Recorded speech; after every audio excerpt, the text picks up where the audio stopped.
Welcome back, E39 Source. Ryan Schultz and Kenan here with his 2002 E39 M5. Today doing an oil pan gasket, oil level sensor gasket, and oil temp gasket. Reason being the drain bolt on this aluminum oil pan has been stripped out. Not by me. By the previous owner. Yes. Probably, or whoever did the last oil change before he bought this vehicle.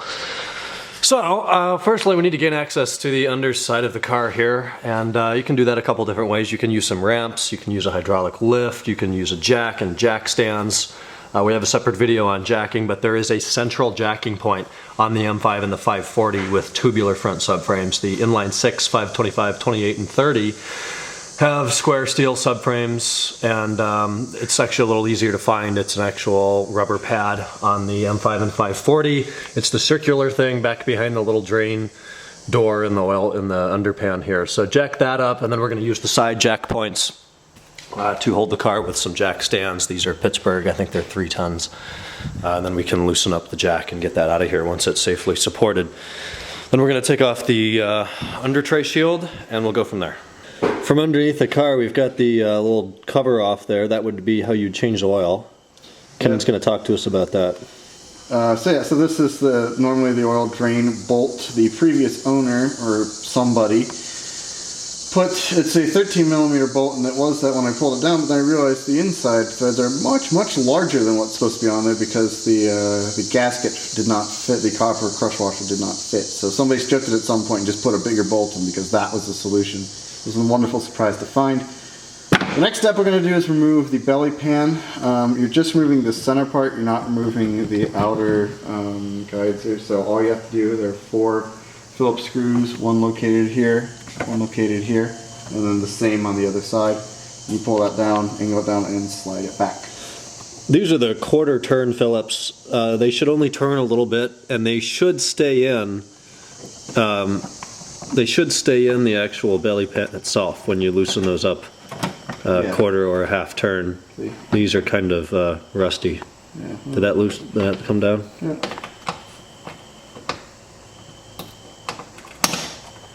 They make pretty noises sometimes. There we go. They're supposed to have a retainer clip on the other side so they don't fall out like that.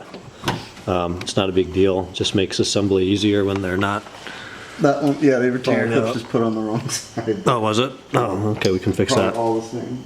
So we get that out, and then I'm going to leave the camera rolling here for a moment, and you'll see that it's already starting to drop down. There's a gap here. Then he's going to drop it down and pull it towards the rear of the car, and it's going to slide out of the lip of the front bumper here. And there it is. And Kenan, just push that over your head if you can, and just push it way back behind the center of the car. Well, we get a look of the bottom of the engine here, and it's kind of greasy. There's a lot of oil. But this is what we're going to be working with. This is the lower oil pan. So the thing to watch out for, you have 3 different length bolts that are on here. So you're going to want to set them in a safe, dry location. And probably make a diagram just to see where they go back in the car. The other thing to watch out for is the temperature sensor, which is located over here. You're just going to have to disconnect that, and I believe it is just, you just pinch it together and pull. It is very dirty, so I'm going to clean it first. You disconnect that, and you can remove the pan with the sensor still in there. We'll remove that and transport it to my other pan a little bit later. But you have just a bunch of bolts that go along the outside. I'm not sure the size, we'll check on that in a second. Like 10 or 12s. Yeah. And we'll get back to you. It's probably safe to say that this pan gasket, no, probably not original. This is an 02 with 160, what? Yeah, it probably is not. Well, 106, maybe it is. Who knows? How many miles are on this thing now? 168,000. 168,000 miles. I would not think that it's original. I don't know, it could be. So on the passenger side of the oil pan, on the side, there is a 19mm bolt. I'm sorry the lighting's poor here. But if you can't get your standard, you move that connector, Kenan, please? If you can't get your 13mm bolt to come out, if it's stripped, or if this is why you're changing your oil pan, then you're gonna have to use the 19mm on the side. If you can get your 13mm out that you usually use, then go ahead and use that. There's no reason not to. His is just turning in there. So we took the 19 out on the side. We're going to let as much oil drain out as possible before we do drop the pan down. We're probably going to get another good bit when we get the pan down. We've got the car jacked up right now. It's at quite an angle here in the garage. So there's going to be a bunch in there. We'll also be able to check for pieces of timing chain guides, although I highly doubt we'll see that. That would just be a wonderful surprise if we do, but we'll keep you posted on that. So let as much drain out as possible, and might as well do an oil. I don't know if you're going to do the filter. It's only been, what, like 900 miles since you've changed oil? I have it. Might as well put a filter in it. So we'll get to taking the pan off here in a minute.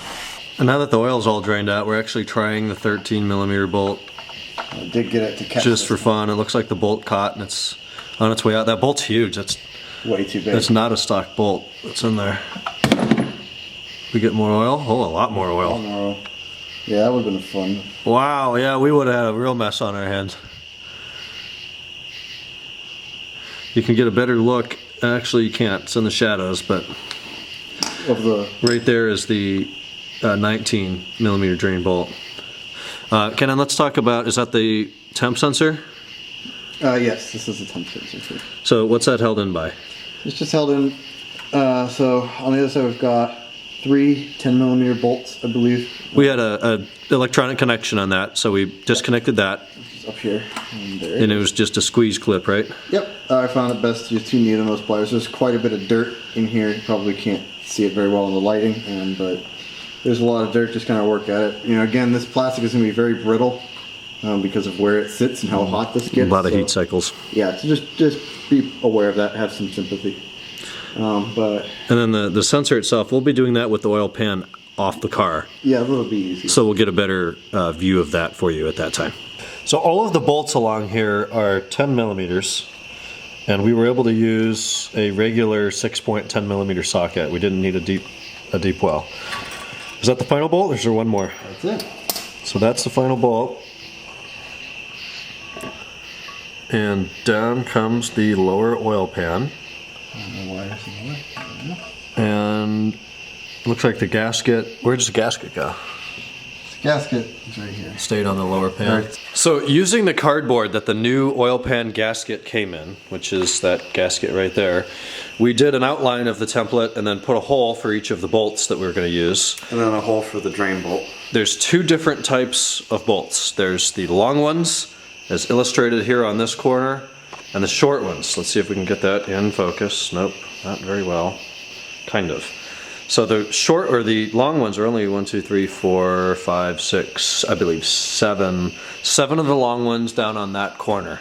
So let's get the outline of it. It's the side with the part number like that. And then these 7 are the long ones. The rest are short. It just helps to use a center hole punch and put a hole there for each bolt so you know where they go and you put them back in the same place. You don't have to replace these bolts. They're not torque to yield bolts. If they're cheap, I have no idea what these bolts cost. If they're cheap, I would probably do it, but you certainly don't have to. They're not down to very much torque either.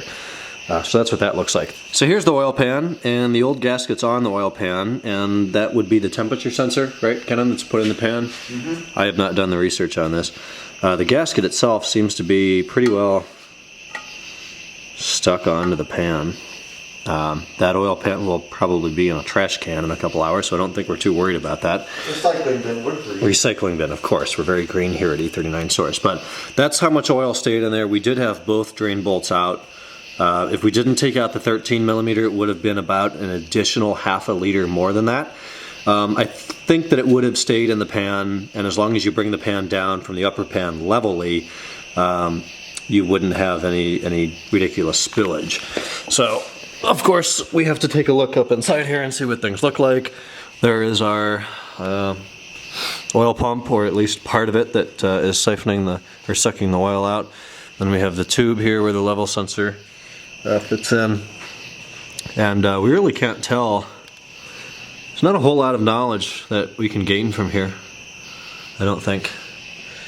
We don't see any noticeable pieces of timing chain guide. Again, this is a 2002 motor with 168,000 miles.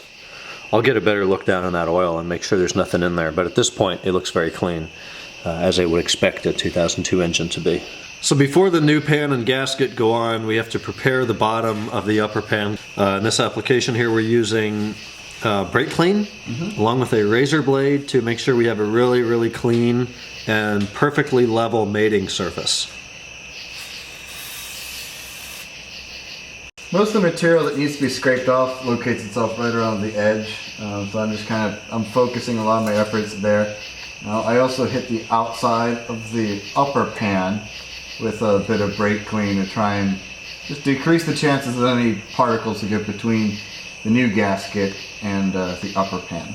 All of the bolts are going to go down to 88 inch-pounds. Divide that by 12 to be your foot-pounds if you're using a foot-pound torque wrench. An inch-pound torque wrench will be 88 pounds for all the perimeter bolts, the sensor bolts, and the lever bolt, the temperature sensor and the oil level sensor bolts. We did put new gaskets on the temperature sensor and the level sensor. They'll be in the description of this video. The level sensor is the one that uses that hole, and then in the upper pan you'll see the level sensor, itself, and you'll be able to take that out and put a gasket on that if you are so inclined. At this point, we have reinstalled the new pan, the new gasket, and we're ready to lower the car back down. The under tray plastic panel is back in place with its 4 quarter turn Phillips screws. We put some axial retainer clips on the ones that didn't have them. We're ready to lower the car back down to the ground, fill it with engine oil. We have replaced our engine filter. We're going to lower it down, put in about 7 quarts, 6.5 quarts of engine oil, check the level, we'll drive it a little bit, check the level again, then we should be good to go. Okay, it's the next day. Everything's dry, pretty much finish an oil change just like you normally would. Drive the car, get it warm, let it idle for 15 seconds, turn it off, wait 60 seconds, check the engine oil level. Keep an eye out for leaks for the first day, the first week, just check that out. Otherwise you should be done. This wasn't too bad. It took us about 3 or 4 hours. We probably could have done it in less time if we wanted to. So thanks for watching this one, guys, and I'll talk to you in a future video.